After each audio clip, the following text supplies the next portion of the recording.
Ganyan kadami ang damo at ang tataas na nila. Hi, buhay.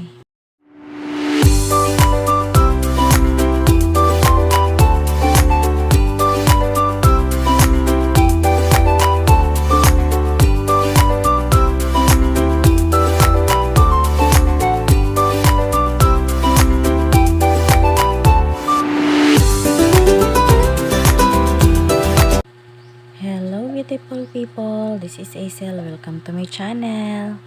So ngayon guys ay nangguna kami guys. Ayan yung partner ko. Dito kami ngayon sa guys, Pansil. Manhuyod to na bilong guys, Negros Oriental. Ayan, pumunta kami dito kasi mangguna kami. Ayan. Dami na kasing damo at ang tataas pa nila. Ayan, yan yung baby namin. Naglalaro. Ayan, yan yung anuhin namin, gunahan namin. Medyo hindi naman masyado malaki. Ano lang naman yan, 83 square meter lang naman yan. Ayan. Pero sa gilid lang yung maraming sagbot. Doon sa gitna hindi masyado. Ayan yung CR namin guys. Ayan, yung maraming sagbot yan. Kasi nung last na pumunta kami, ng guna din kami. Tinambak namin doon yung mga sagbot, kaya ngayon ay anuhin namin yan, linisan namin yan. Ayan, sa likuran yan guys, may kalsada na rin sa likuran. Ayan, sobrang init guys, sobrang init kasi yung dito kasi guys, minsan lang namin to mabisita kasi may isa kami, doon kami nakafocus sa isa kasi doon kami nakatira. Ito minsan lang namin to mabisita. Ayan, may payag siya, parang bahay ng kalapate. Pero okay lang yan, may din naman yan, may kuryente naman din yan. May babayaran kami kada buwan dyan, mga 10 pesos lang. Kasi wala namang gamit yung kuryente namin dyan. Noon, may nakatira dyan, pero umalis na din. Kasi ewan, lumipat ng bahay kasi may iba na siyang trabaho. Ayan. Kaya ngayon ito, gugunahan namin yung matataas na mga sagbot. Kukunin namin yan para malinisan yung namin. Yung kubo namin. Ayan. Minsan lang kami makapunta dyan guys. Kasi sa busy ng trabaho. Ayan. Ngayon is, yan, November 2, 2024. All Souls Day, ayan. Iba kami ng gawain. Ay, nako. Dinala namin yung, namin guys, yung bata namin kasi, walang maiwan eh. All Souls Day nga. Lahat ng tao sa bahay ay pumunta doon sa sementeryo. Hindi na kami pumupunta sa sementeryo. Hindi kami sumusunod sa mga ganyan na sa simbahan lang kami yung tawag nila, yung nagot-nagot. Ano ba yung tawag sa Tagalog yan? Hindi ko alam. Ay, nako. Ayan, na kami dyan guys. Naguna na kami dyan. Yung bata namin, iwan na saan na yun. Naglalaro lang naman yun. Ayan, may laman din yan. May tawag doon, may sara yung may yan. Sara kasi may gate yan. Dyan. Pero kahit mainit na, tinutuloy pa rin namin kasi uuwi pa kami sa isa naming sa tinitirahan naming bahay. Ayan. Inaano lang namin dyan kasi nilinisan. Kadalasan mga every 3 months kami makapunta dyan para linisan lang. Wala pa kaming budget para papatayuan ng bahay dyan. Walang pera. Ayan, kumuha na ako ng mga maliliit na kahoy kasi sindihan ko yan para ako dyan, para malinis lahat yung namin. Yung ginuna namin na damo ay namin ng masindihan namin kahit lang, kahit hindi naman masyado malakas yung apoy, maano lang din, malinis lang din. Ayan, sobrang ano ng yung bahay na hindi na yung ano na hindi na matitiran guys, sobrang ano, anong tawag dun sa Tagalog ata, yun yung ningaw or ano ba yun, nakalimutan ko naman. Ningaw na guys. Ayan, noon linggo-linggo ay pupunta kami dyan para mabisita lang yan. Doon kami mag lunch, ganun. Parang ano namin, pag wala kaming trabaho, yun yung pahingahan namin every Sunday. Nung nakabili kami ng isang lote, ayun, minsan lang namin yan mabisita. Minsan lang na, minsan na lang namin mabisita. Tapos, pag may may bata na, minsan na din makapagpamalengke, ayun, ando na sa bahay. Minsan na makalabas ng bahay. Ayan, nagsindi na ako dyan guys. Ang init, sobrang init talaga na time na yan. Ayan, nag-ano na ako ng sagbot or damo. Yung damo dyan guys, ay nako, ang titigas kunin kasi na initan na sobra, matigas na pag maanuhan na sobra ng init. Ayan, sa likurang banda niyan guys ay may may caution yan kasi parang tatayuan yan ng tatayuan yan ng bahay ata. Kasi noon, way back 2020 man ata yan, first namin ay yung pagbili namin dyan ay wala pa yung kalsada sa likod ng bahay namin, kubo namin, tapos wala pa yung kalsada. Madami pa yung mga kahoy na nakatayo dyan, parang forest na, a little forest lang nandyan. Pero ngayon pagbalik namin, grabe, may kalsada na, madaanan na siya ng 4 wheels, ganun. Tapos ayan, malinis na yung likuran kasi may tatayo ata na bahay dyan. Ayan, nilipat yung motor kasi sabi ko sa kanya, lipat yung motor mo kasi yung camera ko na tabunan. Wala kasi kaming cameraman dyan guys Ako nagbe-video guys, wala akong cameraman. Ako lang mag-isa, ganun. Ay nako, ayan, umuusok na. Inaano na. Lagyan ko na yan ng maraming damo dyan. Malagyan ko na yan. Kasi ko na yan. Matagal din na naubos yung yung sinisindihan namin na damo guys. Kasi ang dami. Ayan. Lumalakas na yung fog. Ayan. Yung bata namin ay naglalaro. Ayan. Hinahayaan na namin kasi hindi kami pag namin siya, hindi kami makapagtrabaho pag ko siya, kaya hinayaan ko na siya. Lumalakas na yung usok. Dito guys, dito sa kubo namin is maganda siya talaga, pero hindi namin siya napatuyuan kasi walang pera.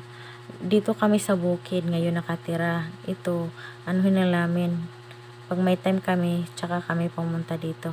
Nabili namin to guys is, we're single, both single. Sabi namin, bili tayo ng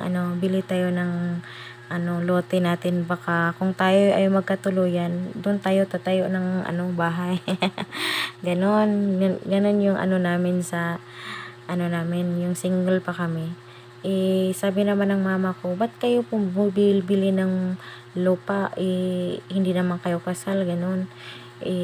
Paano kung magkahiwalay kayo, sabi niya. Easy lang naman, sabi ko sa kanila. Easy lang naman yan. Binta yan, tapos hatiin, ganun. Kasi sa bayad niyan, hati kami. Hati kami, kaya ginaganon ko. Hati din, pag magkahiwalay, hati din. Para walang lamangan. Nagkatuluyan kami eh. Walang hatiin. Ganon. Tapos, yung paparating na, yung paparating na taon na, another years na naman, sabi namin na, magpapakasal na daw kami. May lote na naman na,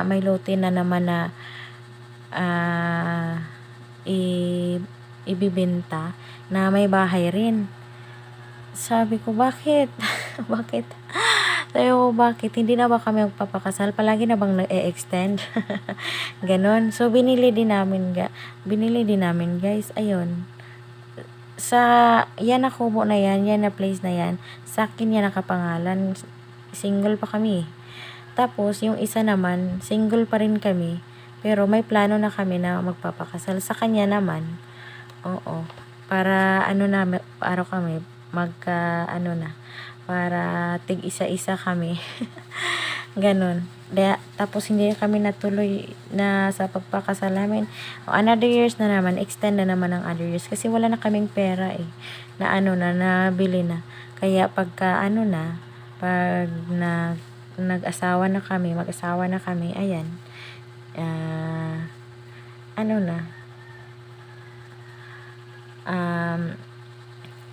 May tinitirhan na kami.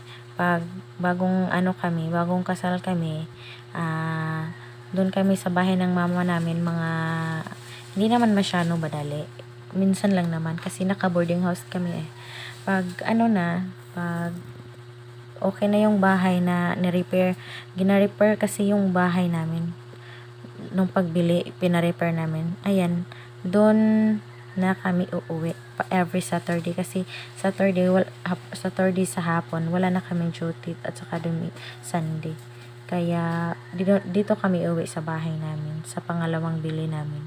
Diyan na, yun ang sa bahay sa kubo na yan, hindi kami diyan umuwi dito sa isa naming bahay kasi okay naman to. Na-repair to eh. Yan, hindi yan na-repair. Mataas nga yung dyan. Yung, anong tawag doon? Yung tiil ng kubo na yan. Oo. Ayan. Malapit na kami dyan matapos maglinis. Ayan, nandito kami sa bahay namin dito sa bukid. Bukid kasi yung isa namin. Dito kami sa bukid na nakatira guys. Tapos pumunta kami sa dyan sa kubo namin na isa. Malapit lang yan sa eskwelahan guys ng high school sa Manhoy, National High School sa Manhoy. Malapit lang yan doon. Ayan. Mga 2 hours ata kami naglilinis. Madali lang naman kasi matataas naman, madali lang naman gunahin yung matataas na sagot. Minsan yung iba is matigas pero madadala lang naman paghilahin na. Ayan.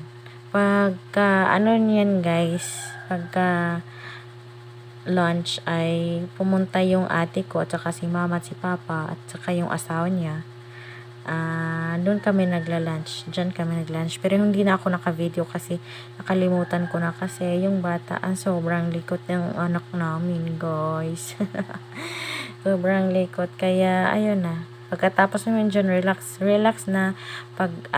Pagkadating na ng ate, kuya at mama at papa, ayan, wala na kaming gawain kasi tapos na.